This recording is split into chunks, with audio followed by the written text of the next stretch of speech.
Hello again, and welcome to the latest bulletin from Haverhill UK News, brought to you by Haverhill TV.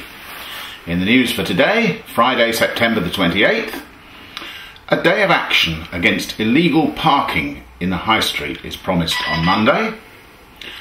Students are to take part in an exercise to find out what they would spend money on in Haverhill, and how attempts to bring one Haverhill out from behind closed doors have failed. A day of action by police to crack down on illegal parking in Haverhill High Street is being planned for next Monday. The town's police chief, Inspector Peter Ferry, told Haverhill town councillors at their meeting this week that this was one of several measures he would be taking in answer to the issue being retained as a police priority at a public meeting recently.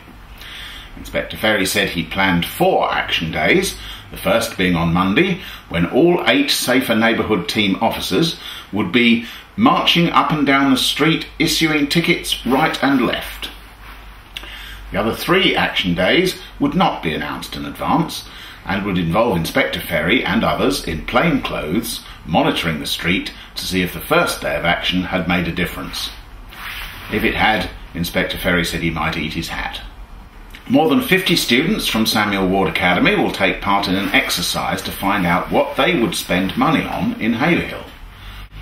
One Haverhill has organised the event at the Academy to give young people in the town the chance to express their views and to give them an insight into the decision-making process involved in community budgeting. 6 teams of young people will adopt the role of an agency involved in spending a community budget for Haverhill, including health, police, the council, the voluntary sector and the local business forum.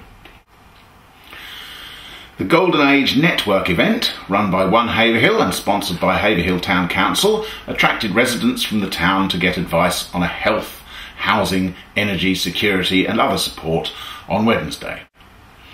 Attended by Town Mayor Councillor Pat Hanlon, the event was designed to give people information and advice about the many services available for the older population in Haverhill. And finally, you may have noticed that 2 of the previous items involved initiatives from the One Haverhill Board, which is now doing detailed work on how funding should be spent in Haverhill. You might even be interested enough to want to go along to one of their meetings and see how they make these decisions. Well, you can't, because they decided this week to keep them behind closed doors and not allow the public or the press in. The board voted 7-4 in favour of staying secret, with many abstentions. Instead, you have to be content with reading notes about their meetings on their website. Town councillors this week again registered their concern at the lack of transparency and accountability in One Haverhill, which has many unelected members on its board, and said they would not let the matter drop. That's it for today, but join us again on Tuesday, or keep in touch at www.haverhilluk.co.uk, or follow us on Twitter. And from tomorrow you can see my latest video blog on the website. Meanwhile, here is the weekend weather.